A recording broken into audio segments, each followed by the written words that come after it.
Señor Jesús, pido tu permiso para compartir tu palabra.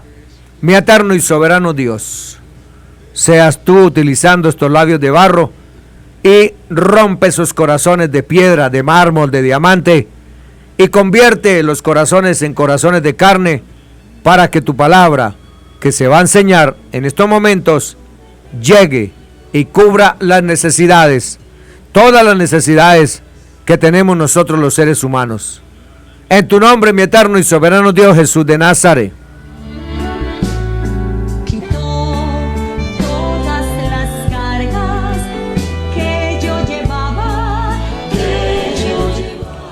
Segunda parte del tema, ¿qué hay después de la muerte?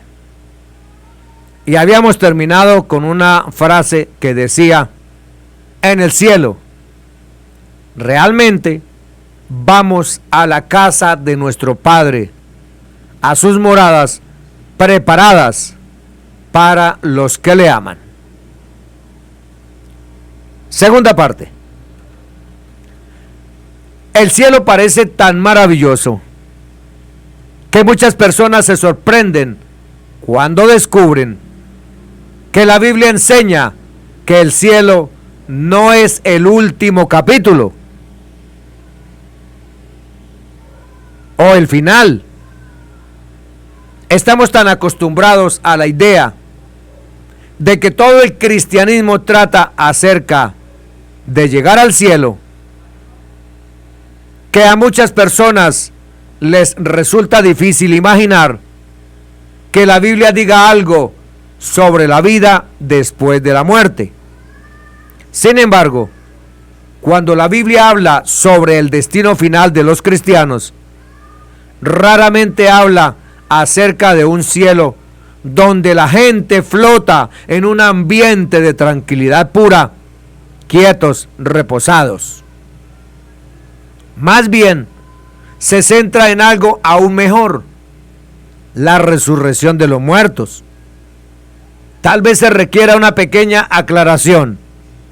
Cuando la Biblia habla sobre los ciudadanos celestiales, su existencia es espiritual. En otras palabras, cuando los creyentes mueren, sus almas van al cielo para estar con Cristo, mientras que sus cuerpos permanecen en la tierra. Una vez más, en palabras del apóstol Pablo, el cielo es un lugar donde preferiríamos ausentarnos de este cuerpo y vivir junto al Señor. Sin embargo, esta existencia sin cuerpo es provisional. Aquellos en el cielo aguardan el retorno de Cristo, la resurrección de sus cuerpos y la redención de su ser completamente, cuerpo, alma y espíritu. En ese momento se reunirán las almas, los espíritus y los cuerpos redimidos de los creyentes. Como afirma Pablo, nuestros cuerpos corruptibles se convertirán en incorruptibles y nuestros cuerpos mortales serán vestidos de inmortalidad. Anteriormente, mencioné que la historia de la Biblia es la historia de cómo el Señor Jesús vence a la muerte. La finalidad de la vida, muerte y resurrección del Señor Jesús no es darle a las personas una salida de un barco en hundimiento. En realidad, el Señor Jesús vino a transformar el barco. La resurrección del Señor Jesús significa que el poder de la muerte se ha deshecho, desaparecido. La muerte ya no tiene potestad sobre los que han aceptado y obedecido al Evangelio de la verdad. Los cristianos no solo desean ir al cielo después de morir, anticipan con impaciencia su propia resurrección de los muertos cuando confiesan que serán revestidos en gloria. El día en que el Señor Jesús enjugará toda lágrima de los ojos. Ya no habrá muerte, ni llanto, ni lamento, ni dolor. La idea de la resurrección de los muertos, sin distingo social o religioso, puede sonar un poco rara, si no es que algunos francamente la pueden considerar extraña.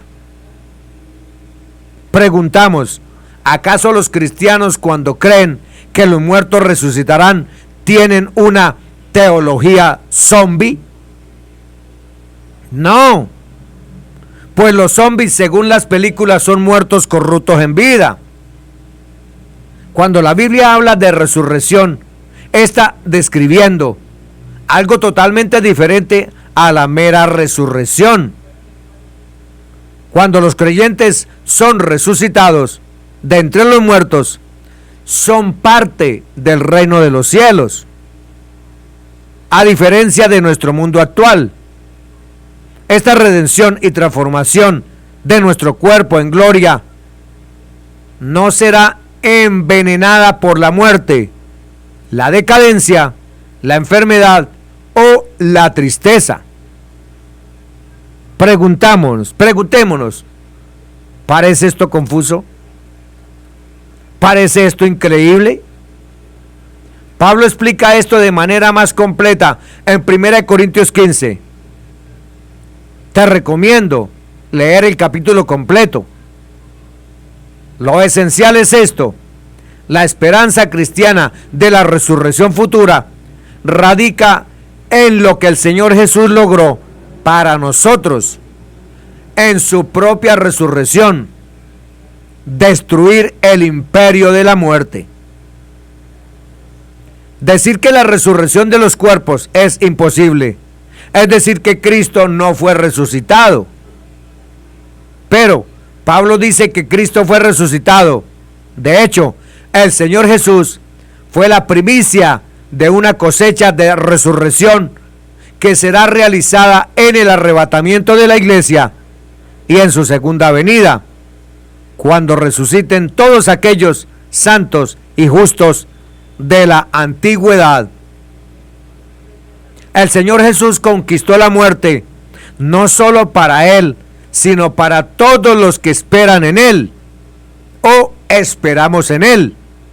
Por lo tanto, al igual que el Señor Jesús resucitó de entre los muertos, con un cuerpo muy real y todavía más perfecto e incorruptible, así también los cristianos subirán de entre los muertos con cuerpos perfectos e incorruptibles en el arrebatamiento de la iglesia y la segunda venida de Cristo. En ese momento, los espíritus de los creyentes se unirán a sus cuerpos resucitados. La Biblia también indica que Dios renovará, reparará y restaurará este mundo. Los muertos no serán resucitados para habitar el mismo mundo viejo y decadente, no. Después de la renovación de la tierra, en el gobierno de Cristo durante el milenio, los creyentes serán elevados aún a una mayor gloria cuando hereden un cielo nuevo y una tierra nueva. El apóstol Pablo describió una vez a nuestro mundo como gimiendo con dolores. Las imágenes no son difíciles de entender. Los terremotos, tsunamis, guerras, pestilencia, hambrunas, sequías, son todas aberraciones del mundo bueno que Dios creó, y todas son señales de que la creación está gimiendo. Sin embargo, cuando Cristo arrebate su iglesia y cuando regrese por segunda vez y los creyentes se levanten de entre los muertos, Pablo dice que la creación misma ha de ser liberada de la corrupción que la esclaviza. Esto significa, dicho sin rodeos, que Dios lo cambiará todo. Él liberará cada pulgada del universo del veneno de la muerte y la decadencia. Cristo, con su cuerpo de gloria y el pueblo elegido vivirá en nuevos cuerpos, en una nueva creación gloriosa. No solo la muerte misma será derrotada, sus efectos serán completamente deshechos. La esperanza del cristianismo no es simplemente la vida después de la muerte, sino la vida eterna después de la vida terrenal, es decir, después de la derrota completa y total de la muerte. En el día del Señor, en ese mismo día en que Dios haga todo nuevo y bueno, el día en que todo lo triste se haga irreal, ese día lo mismo sucederá con tu propio dolor y tristeza. Encontrarás que las peores cosas que te han ocurrido al final solo mejorarán tu felicidad eterna. Ese día todo se convertirá en dicha y conoceremos la alegría más allá de las paredes de este mundo. La alegría de tu gloria será mucho más grande que cada cicatriz que llevas. Ahora surge una pregunta.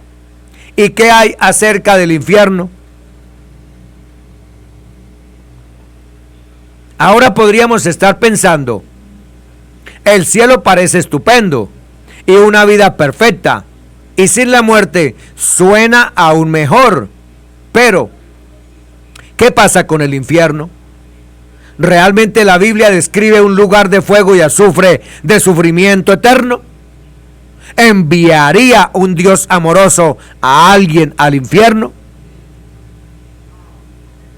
De todos modos, ¿de qué se trata todo acerca del infierno? Estimado oyente, nos guste o no, la Biblia habla sobre el infierno. De hecho, nadie en la Biblia habla más sobre el infierno que el mismo Señor Jesucristo. E incluso en Mateo 25:41, el Señor Jesús nos dice que Él será el juez de aquellos que entren al cielo y de aquellos que sean condenados al infierno. Luego dirá a los que estén a su izquierda: apártense de mí, malditos, al fuego eterno preparado para el diablo y sus ángeles. El tema del infierno puede ser un tema preocupante. Desafortunadamente, conceptos populares erróneos acerca de lo que enseña la Biblia, como un poco de emocionalismo, cuando algunos perversos tuercen la escritura diciendo que no existe el infierno, no ayudan a traer mucha claridad a este tema. De hecho, incluso algunos cristianos han discrepado sobre la naturaleza del infierno. Ejemplo, una noción popular del infierno en algunas comunidades cristianas se denomina aniquilacionismo.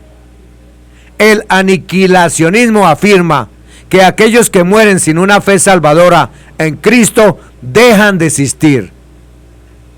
Que son aniquilados, dejan de existir material y espiritualmente después de la muerte, o después de un periodo desconocido de juicio en el infierno. Algunos teólogos y pastores que dicen ser cristianos han postulado numerosas discusiones exegéticas, teológicas e incluso morales para el aniquilacionismo. Por ejemplo, algunos aniquilacionistas creen que Dios no castigaría un pecado temporal por toda la eternidad, porque la comparación de peso entre la ofensa y el castigo sería injusta. Otros encuentran concepciones tradicionales del infierno moralmente fuera de contacto con el resto de la ética de las Escrituras o simplemente incompatibles con el carácter de Dios.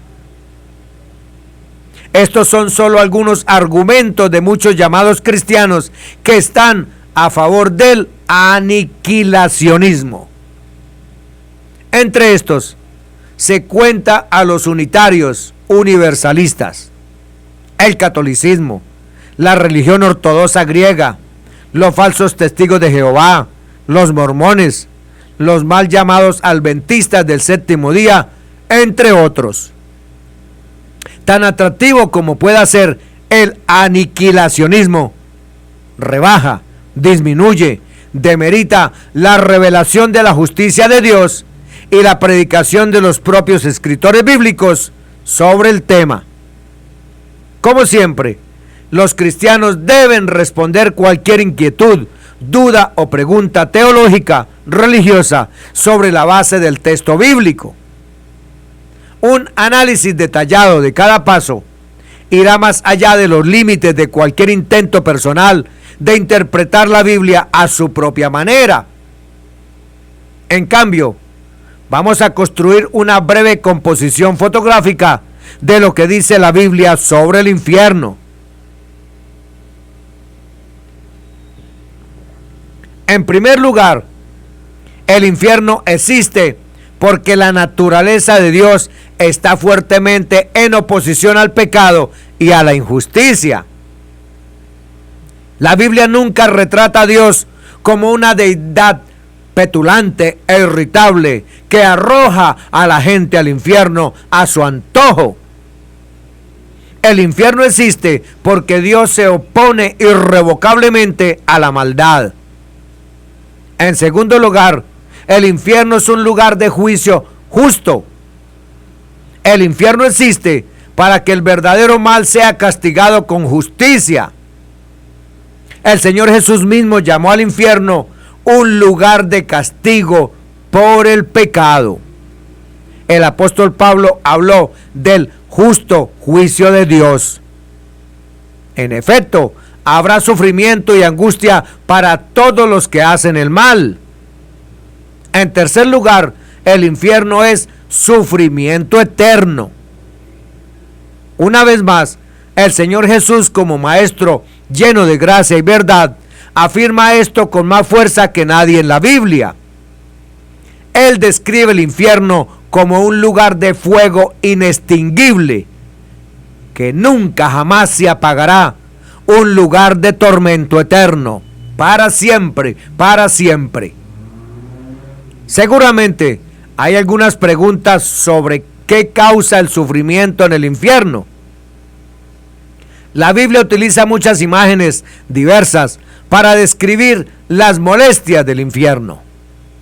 Fuego, oscuridad, llanto, crujir de dientes, caos, desorden e incluso gusanos eternos.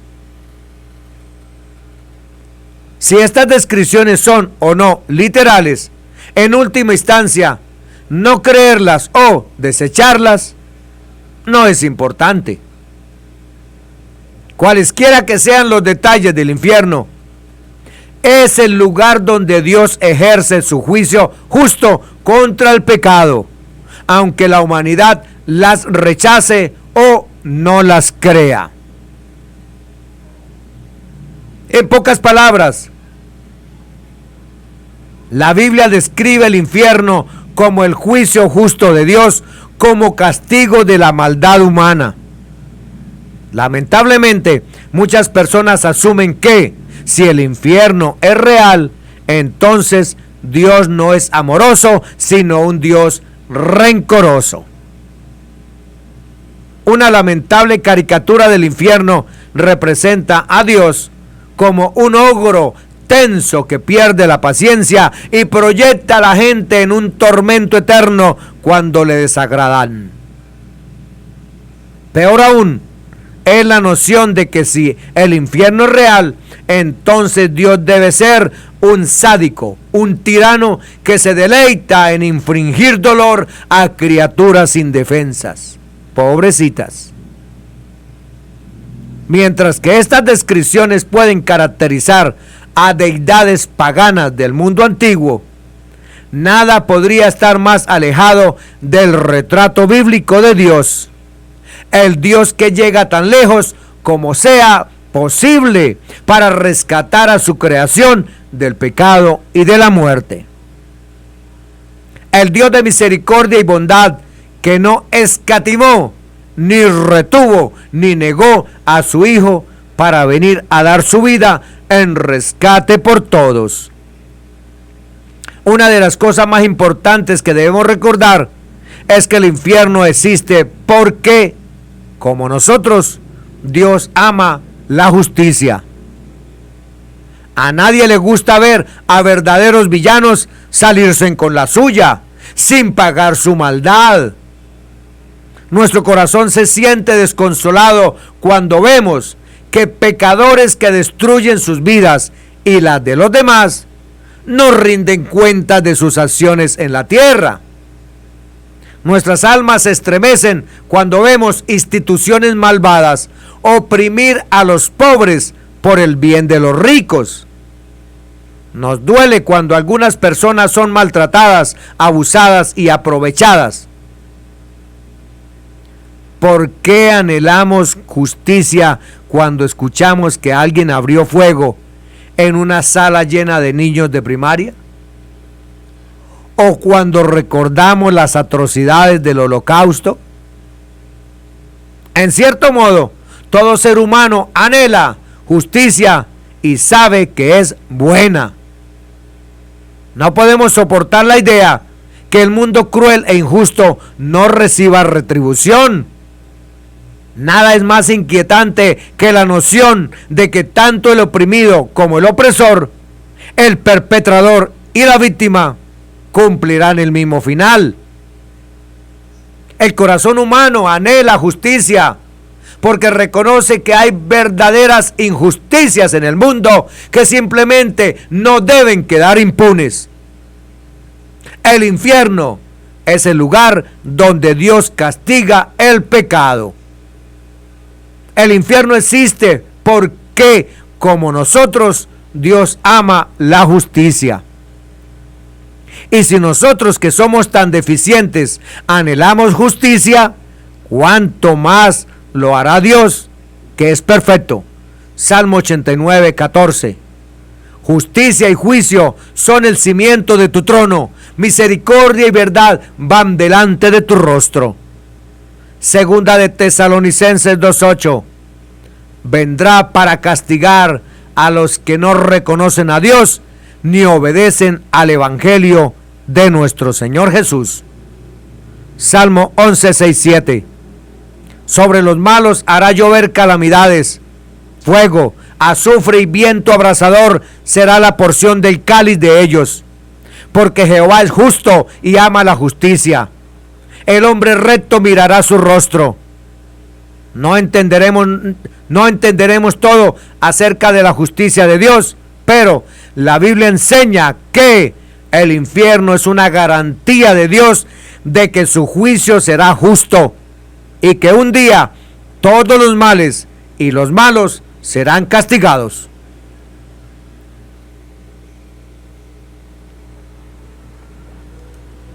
Estimado oyente, muy pronto veremos un mundo renovado por 1000 años y luego cielos nuevos y tierra nueva por toda la eternidad. La Biblia tiene mucho que decir sobre la vida y la muerte. Según la Biblia, en la eternidad, Dios exhibirá completa y magníficamente su gracia y su justicia, salvando a unos y condenando a otros por siempre. La razón por la cual los cristianos están tan seguros de esto es porque en el corazón del mensaje de la Biblia está la historia de la muerte y resurrección de un Salvador. La Biblia enseña que podemos tener confianza en lo que nos sucederá después de la muerte, porque el Señor Jesús, nuestro precursor, ya ha abierto un camino más allá del valle de la muerte y ha llegado al otro lado en la gloria de una vida victoriosa. La resurrección del Señor Jesús fue una primicia. La cosecha de la resurrección aún está por venir. La pregunta ahora es si vamos a confiar en el Cristo resucitado y glorificado para nuestra propia salvación eterna y librarnos de las penas del pecado. tendremos esperanza en aquel que puede hacer que todas las cosas tristes sean irreales al levantarnos de entre los muertos para vivir con Él para siempre. Bendiciones para todos. En el nombre que es sobre todo nombre, Jesús de Nazaret.